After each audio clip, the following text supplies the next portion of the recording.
The massive ships appeared without warning. One moment, the sensors at Earth's outer defense perimeter showed nothing unusual. The next, they detected objects so large that the technicians thought their equipment was malfunctioning. Admiral Diane. Vargas sat motionless in her office beneath the Rocky Mountains as the reports flooded in. At 52, she had spent over half her life preparing for this moment, yet the reality of it still made her throat tighten.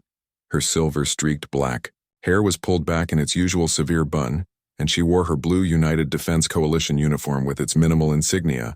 "Confirm count," she said into her secure communication device. The young lieutenant's voice cracked slightly. 37 vessels, Admiral. The largest is approximately 3 miles long. And their position? Just beyond Mars orbit, ma'am. They've formed a crescent formation. They're not hiding. Vargas nodded slowly. No, they wouldn't be. They want us to see them. She reached for the red communication panel on her desk. This is Admiral Vargas. All UDC forces stand down. I repeat, stand down. No aggressive posture. Observation only. Within minutes, her office filled with the highest-ranking military and civilian officials still on Earth. Some joined via secure holographic projections, their blue-tinted forms flickering slightly in the room's dim light. We need to strike first, General Howard argued, his fist hitting the table, while we still have the element of surprise. Vargas didn't bother looking at him. That would be suicide, General. We need to assess their capabilities first. They've made no attempt to communicate, said Ellen Patel, the UN Secretary. Should we try to establish contact? Before Vargas could answer, her communication device chimed. Admiral, we're receiving a system-wide broadcast. It's in English. The room fell silent as a voice filled the space. Smooth, almost melodic, but with an unsettling harmonic undertone that made several people shift uncomfortably. People of Earth. I am Ambassador Krelnax of the Vordari Imperium. Your planet has been claimed as a protectorate of our empire. Resistance is unnecessary and would result in regrettable losses. Your immediate surrender is expected. We await your representatives. Vargas looked around the room at the stunned faces. Seems they're not big on pleasantries. We need someone diplomatic but knowledgeable, Patel said. Someone who can buy us time. Vargas nodded. I know just the person. She tapped her device again. Get me Captain Alan Wright of the research vessel Horizon. Alan Wright was not having a good day even before the aliens arrived. His research ship had suffered a minor engine malfunction, and his chief engineer had just informed him they needed parts that wouldn't arrive for 3 days. Now, as he stared at the official UDC order on his screen, he wondered if engine troubles might have been the better problem. They want me to do what? He asked the empty room. His first officer, Sam Kelly, entered without knocking. Captain, have you seen the news? There are alien ships. I know, Wright interrupted, running a hand through his sandy brown hair. Apparently, I'm about to meet them. 4 hours later, Wright found himself aboard a small diplomatic shuttle heading toward what was undoubtedly the most important meeting in human history. At 43, he had spent most of his career as a diplomat before burning out and switching to scientific research. Now his old skills were needed again. Remember, Captain, Admiral Vargas's voice came through his earpiece. Your job is to assess and delay, nothing more. Understood, Wright replied, straightening his simple black uniform. The shuttle approached the designated meeting point, a neutral area of space where a smaller Vordari vessel waited. The docking procedure was surprisingly smooth. When the airlock opened, Wright faced his first alien. Ambassador Krelnax stood, nearly 7 feet tall with iridescent blue-green skin and 4 arms. His eyes, 3 of them, were deep violet with horizontal pupils. He wore what appeared to be ceremonial armor that seemed to shift colors subtly as he moved. Captain Wright, the alien said, his mouth not quite matching the words. Some kind of translation technology, Wright realized. I am pleased you have come so promptly. It suggests wisdom. Wright gave a small bow. Ambassador Krelnax, I bring greetings from Earth. We are surprised by your arrival. The alien made a sound that might have been laughter. Of course you are. Primitive species always are. What followed was what the ambassador called a tour of friendship. but what Wright quickly recognized as an intimidation tactic. He was shown through the Vordari vessel, which was only a fraction of their flagship size but still impressive. The technology was clearly centuries beyond Earth's public capabilities. "This is our smallest class of defensive cruiser," Krelnax explained as they entered a vast weapons bay. "It carries enough firepower to level what you call a continent." Wright maintained a careful expression of awe and concern. "Impressive. And you have many of these ships?" "The fleet you see is but a diplomatic escort," Krelnax said dismissively. "The Imperium spans thousands of star systems. We have millions of vessels." By the time Wright returned to his shuttle, his mind was racing with all he had learned. The Vordari were powerful, but also arrogant. They clearly believed Earth had no significant defenses, which meant their intelligence was incomplete. "Well?" Admiral Vargas asked as soon as Wright's encrypted transmission connected. "They're not here to make friends," Wright said grimly. "This is a conquest, plain and simple. They see us as primitives barely worth the effort of subjugation." Vargas's expression remained neutral. "Their assessment of our capabilities? They think we're defenseless, Stone Age compared to them. Ambassador Krelnax took particular pleasure in showing me their weapons." A thin smile crossed Vargas's face. "Did he now?" "Admiral, they're not leaving. They've demanded our surrender within 24 hours, or they'll start targeting major cities as a demonstration." Vargas was quiet for a moment. "Captain Wright, I need you to go back. Request a meeting with their highest commander. Tell them Earth wishes to formally surrender, but we need 1 week to prepare our people and gather our leaders for the ceremony."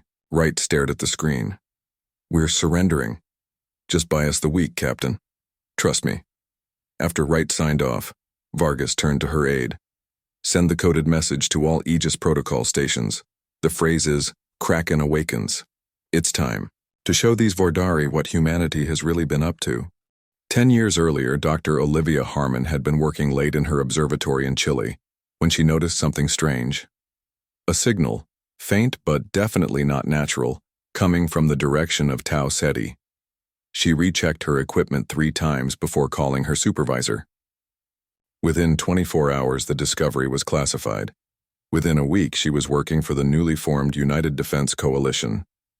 Now, as Admiral Vargas stared at the holographic display of the solar system, those 10 years of frantic preparation seemed both too long and not nearly enough time. The red dots representing Vordari ships hovered menacingly near Mars. "The Aegis protocol is active, Admiral," said her aide, Lieutenant Frank Delgado. "All stations report ready status." Vargas nodded. "Get me Chief Engineer Ramirez." The display shifted to show a man in his late 40s with deep worry lines etched into his face and grease stains on his uniform. Behind him, a massive construction bay stretched into the distance, carved directly into the heart of a large asteroid. "Admiral," Ramirez said with a slight nod, "we've received the Kraken code. All shipyards are preparing for emergence." "How many vessels are combat ready, Paul?" Ramirez allowed himself a small smile. 812, Admiral. Not as many as we hoped, but they're the best ships humans have ever built." "And the series installations?" "Weapons platforms are at 97%. Defense grid is fully operational." Vargas felt a weight lift from her shoulders. For years, they had hidden their preparations in the asteroid belt, building shipyards inside the larger asteroids, keeping them shielded from detection. The Vordari clearly had no idea what they were flying into. "Begin final preparations," she ordered, "but maintain emission control protocols until my command." Her next call was to Major Lisa Donovan at the Luna base. The screen showed a tall woman with short red hair standing in what appeared to be a flight simulator room. "Admiral," Donovan said crisply, "my pilots are ready. They've been training in the simulators nonstop since the contact alert." "How are the new fighters performing?" "The Falcons exceed all expectations. The neural interface gives us a 3-second advantage in reaction time compared to conventional controls. It will make a difference." Vargas studied Donovan's confident expression. The Major had personally tested every fighter craft design, pushing them to their limits. Her pilots worshipped her. They would need that leadership in the coming days. "Keep them sharp, Major, but remember we're playing dead for now. After disconnecting, Vargas made her way deeper into the mountain complex. The elevator took her a quarter-mile further down, to a level that officially didn't exist. 2 armed guards saluted as the doors opened. The room she entered was dominated by a circular table with 12 seats. Most were already filled. Dr. Harmon was there, her once brown hair now fully gray. Next to her sat Colonel Gregory Blackwell, a barrel-chested man with a prosthetic right arm, a souvenir from his last deployment before joining the Aegis Protocol. "Admiral on deck," someone announced, and everyone stood. "As you were," Vargas said, taking her seat. "The Vordari have arrived earlier than our projections. We've managed to buy ourselves 1 week before the supposed surrender ceremony." "1 week is enough," said Blackwell, his voice a gravelly rumble. "My tactical teams are ready. We've run over 2,000 simulations of first contact scenarios. This one falls under contingency Delta 9, Dr. Harmon spoke up. "The quantum shield generators are installed on all primary vessels and installations. They should counter most of their weapons technology, at least based on what we've been able to determine from their signals." "And our offensive capabilities?" Vargas asked. A new voice answered from the doorway. "Better than we hoped." Captain Wright entered, looking exhausted after his shuttle flight back to Earth. He tossed a small metallic object onto the table. "What's this?" asked Blackwell, picking it up. "A piece of their hull material," Wright said. "I managed to snap it off during my tour when no one was looking. Dr. Winters should analyze it immediately." Harmon examined it with widening eyes. This confirms our theories. Their hull composition is vulnerable to our phase cannons." Vargas allowed herself a moment of satisfaction. "Then we can hurt them." The meeting continued for hours as they finalized their strategy.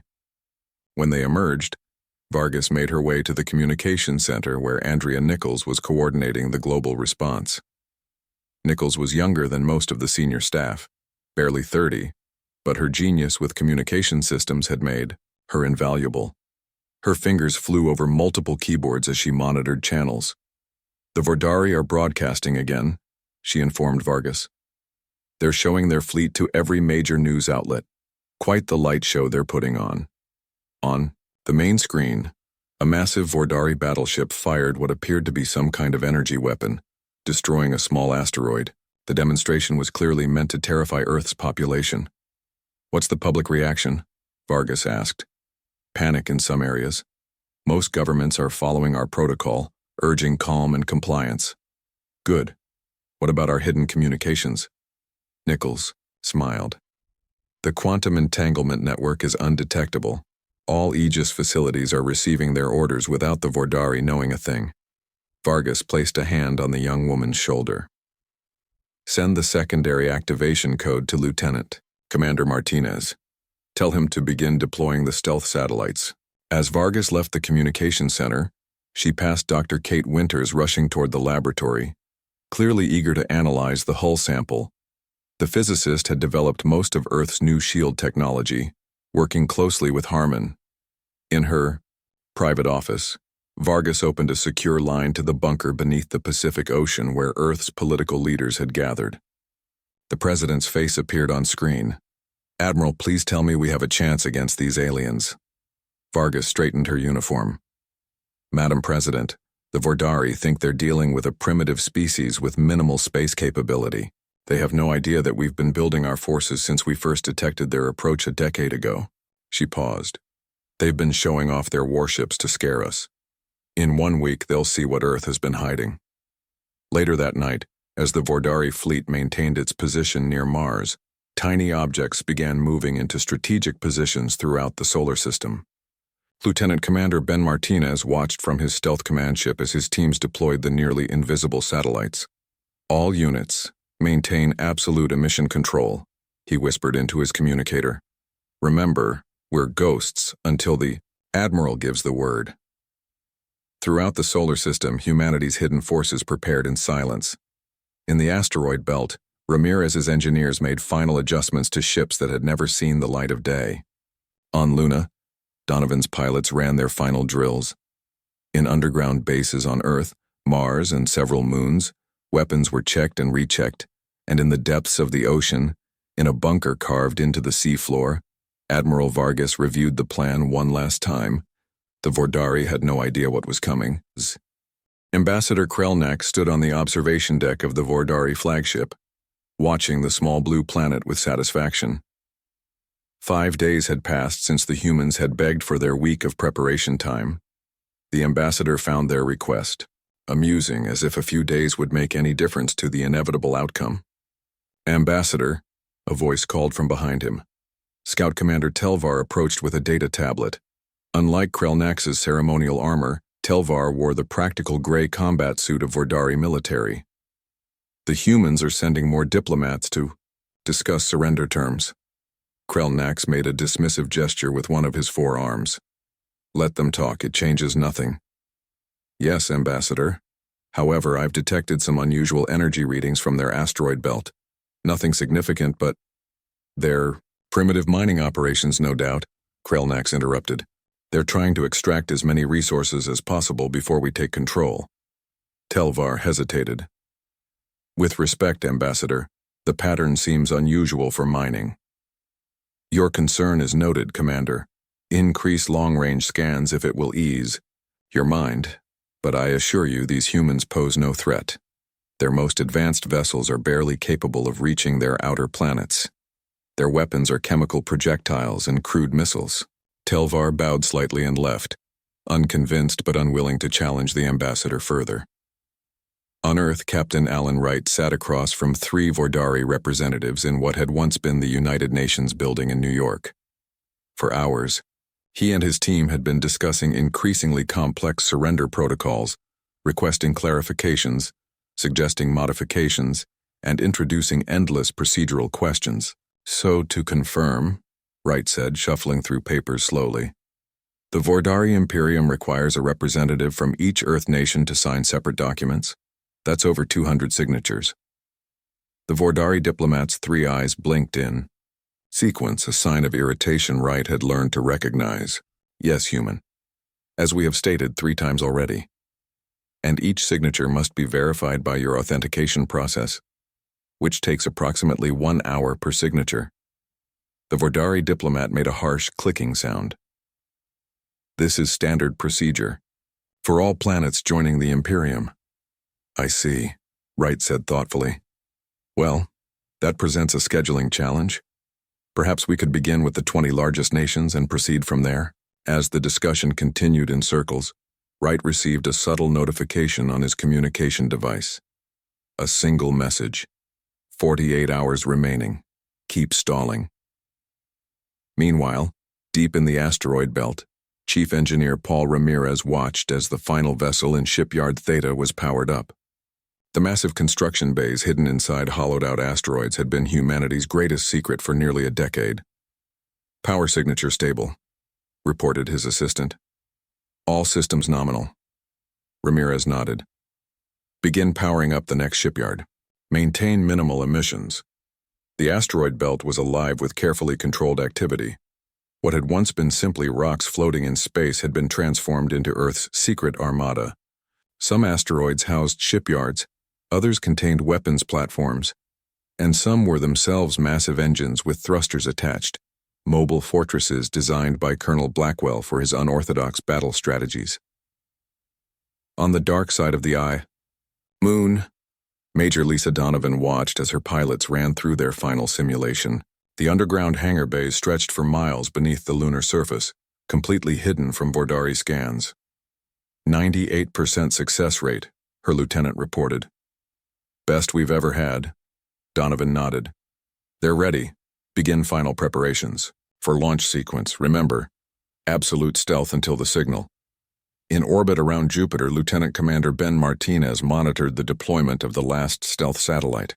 His small ship drifted silently among the gas giant's many moons, using their magnetic fields for cover.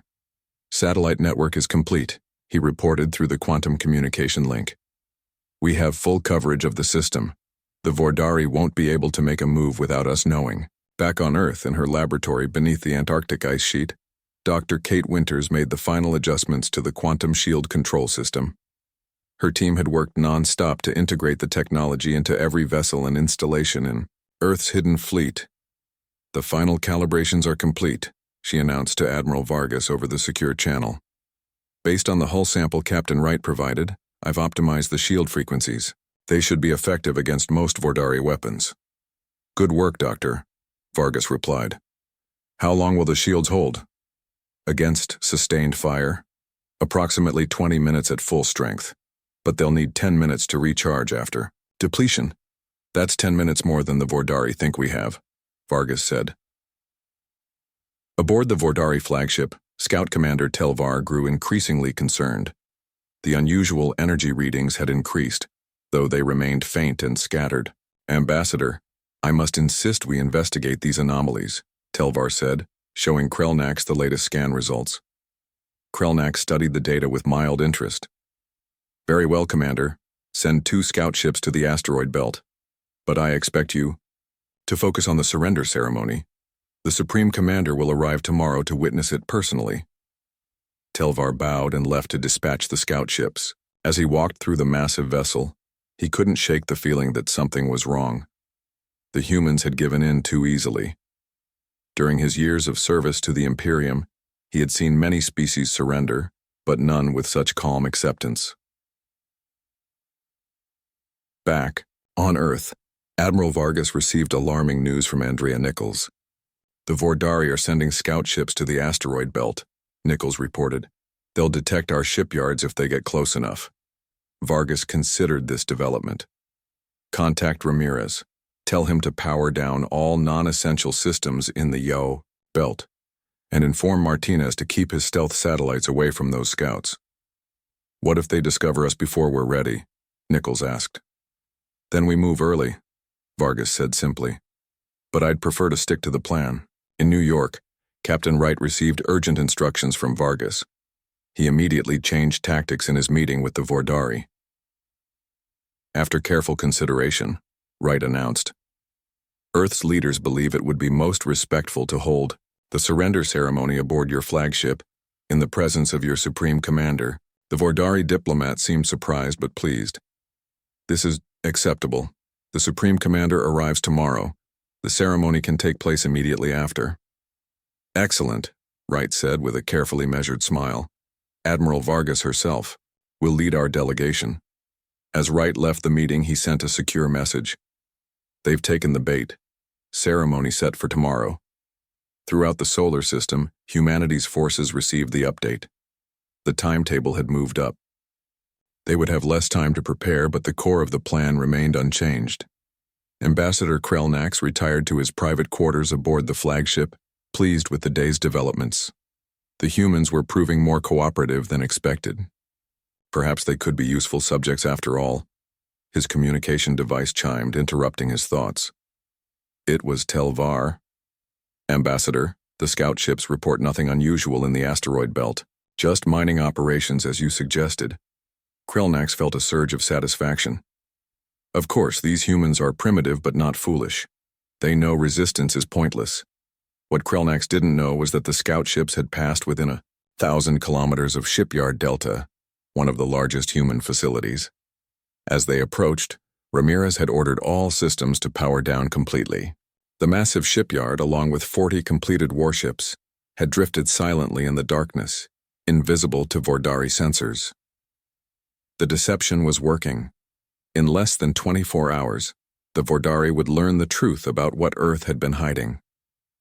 The day of the surrender arrived. The Vordari flagship had moved closer to Earth, its massive form casting a shadow over the planet below. Smaller Vordari vessels formed an honor guard, their weapon systems powered down in what they considered a gesture of good faith.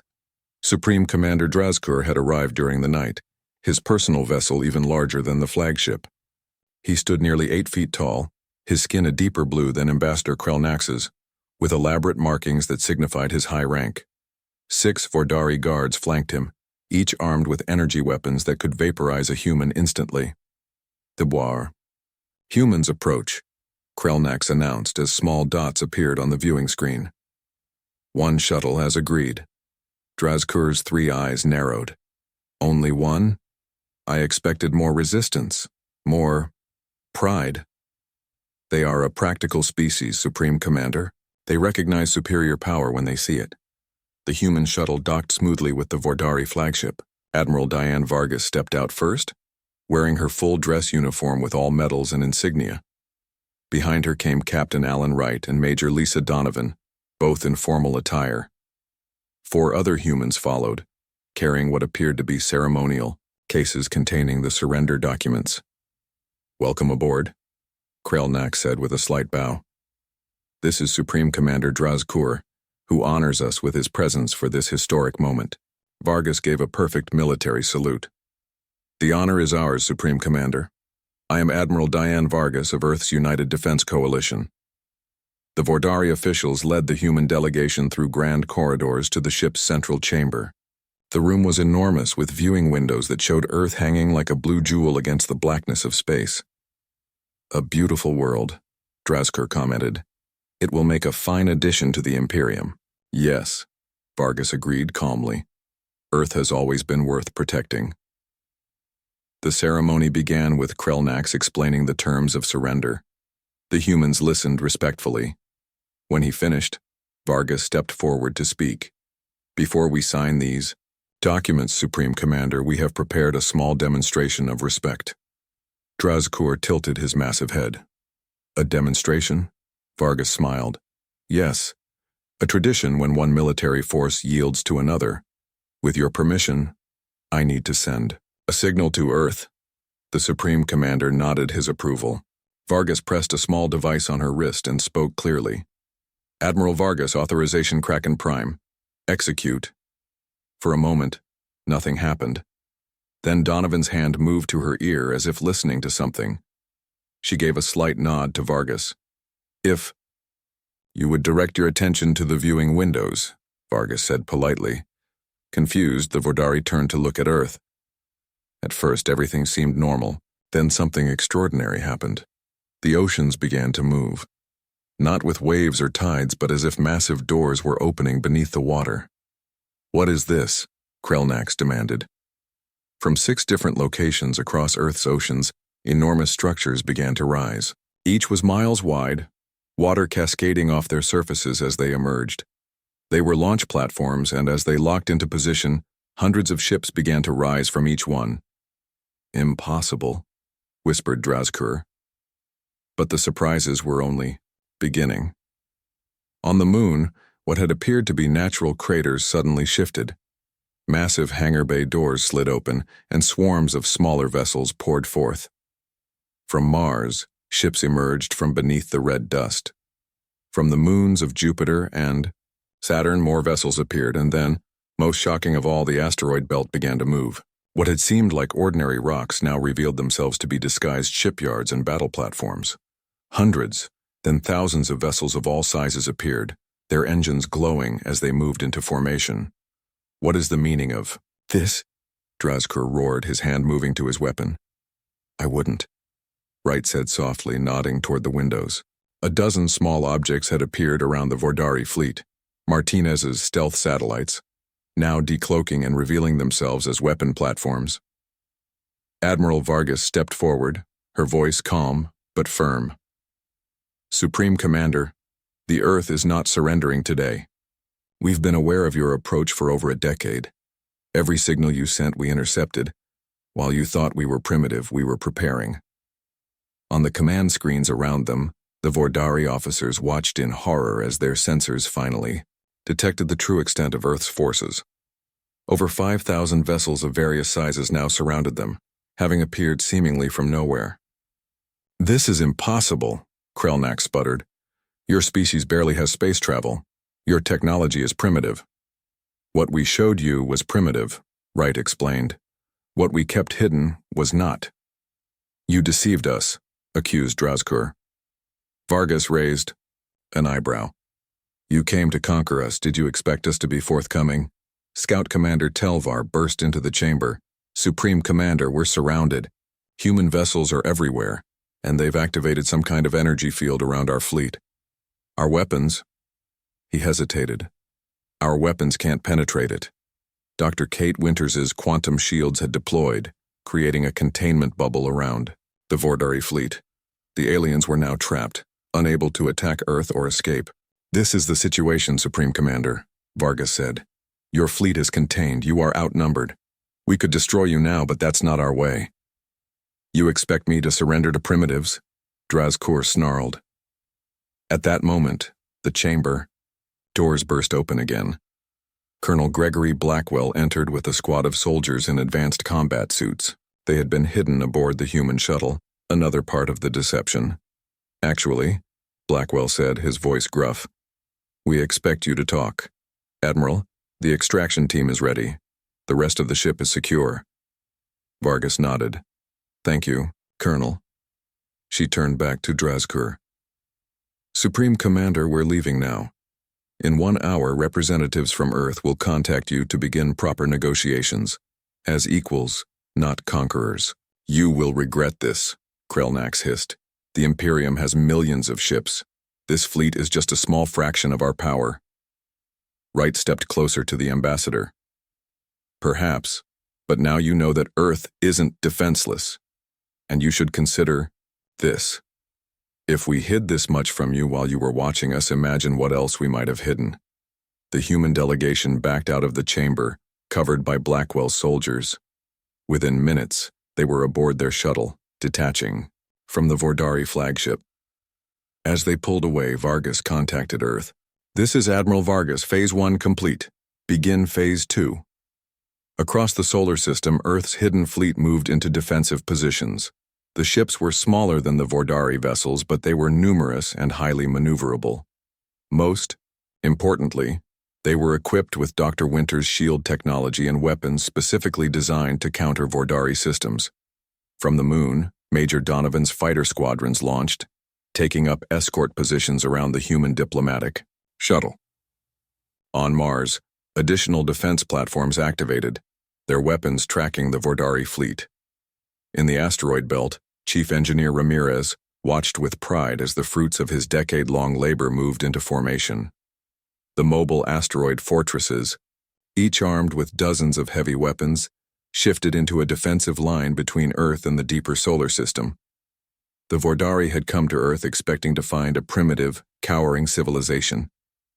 Instead, they had discovered that humans had been preparing for this moment for years, building in secret, hiding their true capabilities until the perfect moment. The revelation was complete. Now would come the test of strength. Supreme Commander Drazkur paced the command deck of his vessel, his 3 eyes darting between display screens showing the human fleet surrounding his forces. What should have been an easy conquest had turned into a potential disaster. His reputation, perhaps even his life, depended on how he handled the next few hours. "Status report," he demanded. Scout Commander Telvar approached cautiously. "The energy field contains our entire fleet. Our weapons cannot penetrate it. Communications with the Imperium are blocked, and the humans, they maintain formation but have not attacked. Their representative will contact us within—" He checked a display. 15 minutes, Drazkur hissed in frustration. How had their intelligence been so wrong? The humans were supposed to be barely capable of reaching their own moon. Yet they had constructed an armada in secret and developed technology that could neutralize Vordari weapons. In the Earth Defense Command beneath the Rocky Mountains, Admiral Vargas met with her core team. Captain Wright sat beside her, still in his formal uniform. On screens around them, the other key leaders joined virtually.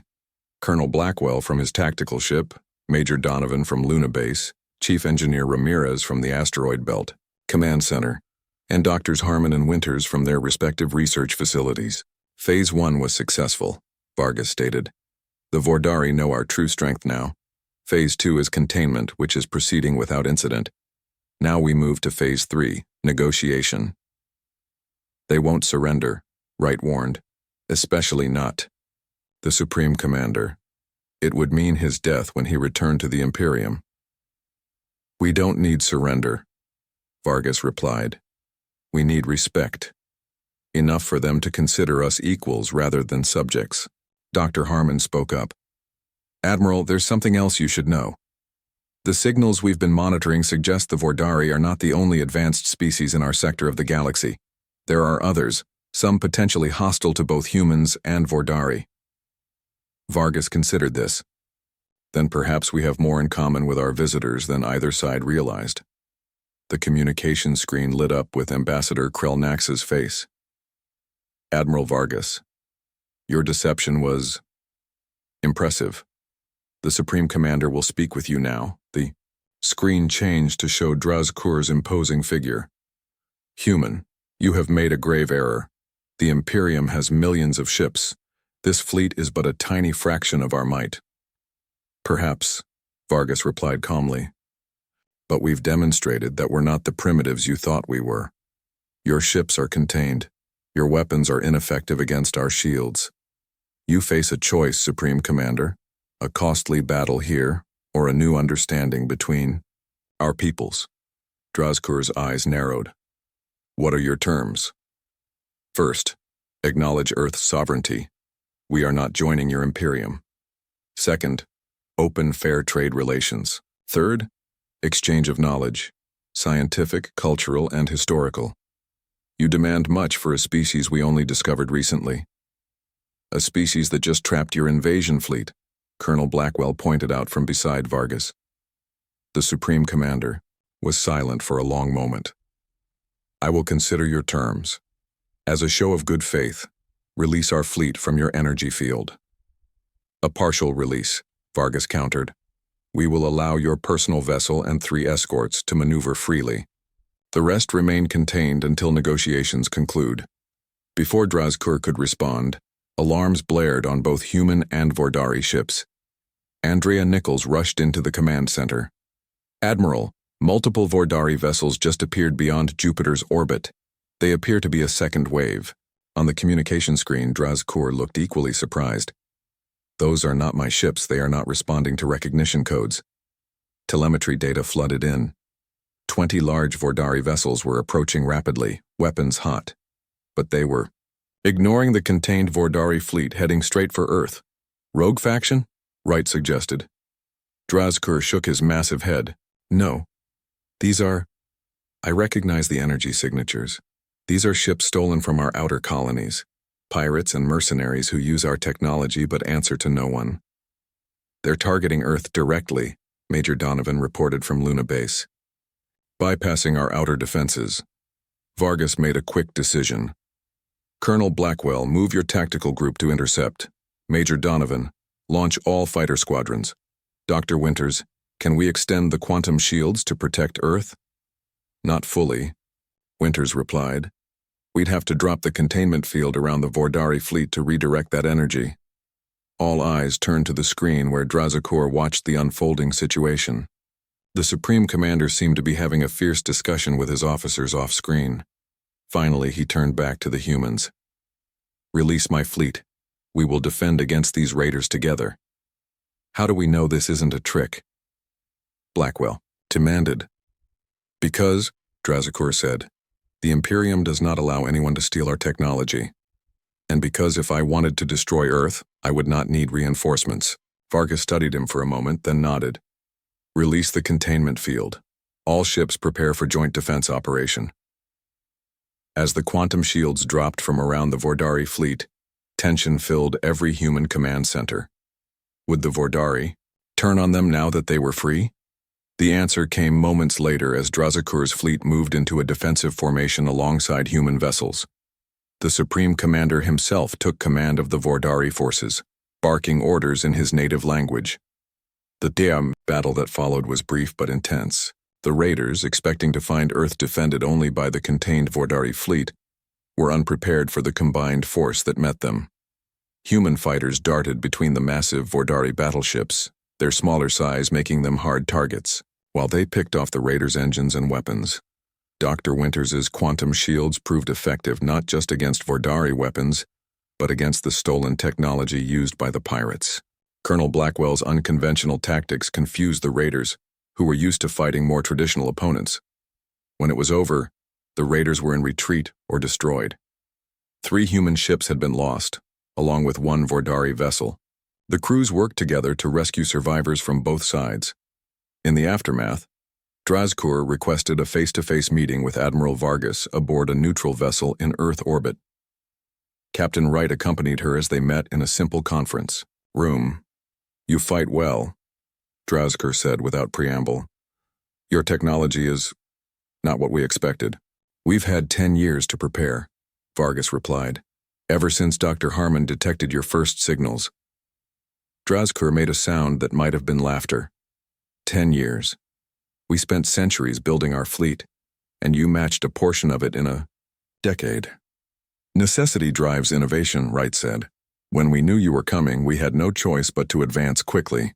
The Supreme Commander leaned forward. "Perhaps there is another option besides conquest or isolation. The raiders we fought today are but one threat in this sector of space. There are others, far worse." "An alliance?" Vargas suggested. "A partnership," Drazker corrected. "Your shields and tactics with our ships and experience. Together we would be formidable." 3 days later, Admiral Vargas addressed the people of Earth from the United Nations building. The speech was broadcast worldwide and, for the first time, to ships throughout the solar system. "People of Earth," she began, "for 10 years, a select few have carried the burden of a secret, that we were not alone in the universe, and that others were coming.